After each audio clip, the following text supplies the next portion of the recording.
Најмалку 28 домашни и 7 странски медиуми ќе го следат судењето за пожарот во Кочанското кабаре Пулс. Врховниот суд досега има издадено 35 решенија за снимање и следење на главната расправа, во која на обвинителна клупа седнуваат 35-торица, а обвинети се и 3 фирми.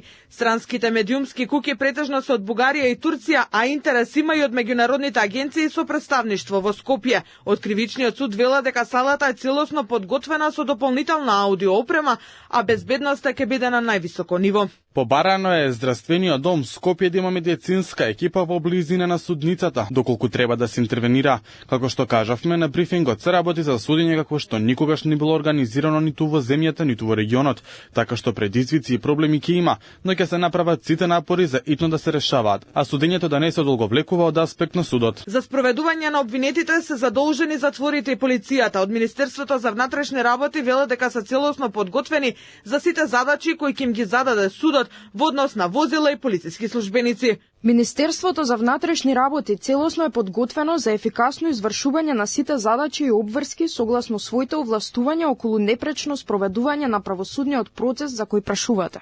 На обвинителна клупа седнуваат 35 обвинети, а многу веројатно ќе има спојување со обвинението за реалниот газда на Агенцијата за обезбедување Рубикон.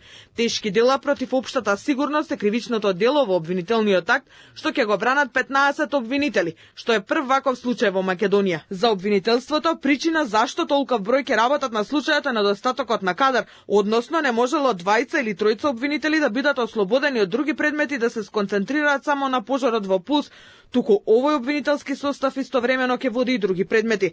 Тврдат и дека 15 обвинители се гаранција дека судењето никогаш нема да се одложи поради отсуство на обвинител. Првото рочиште е закажано за 9 часот и 30 минути во судницата во Идризово, а процесот ќе го води судиката Дијана Груевска-Илиевска.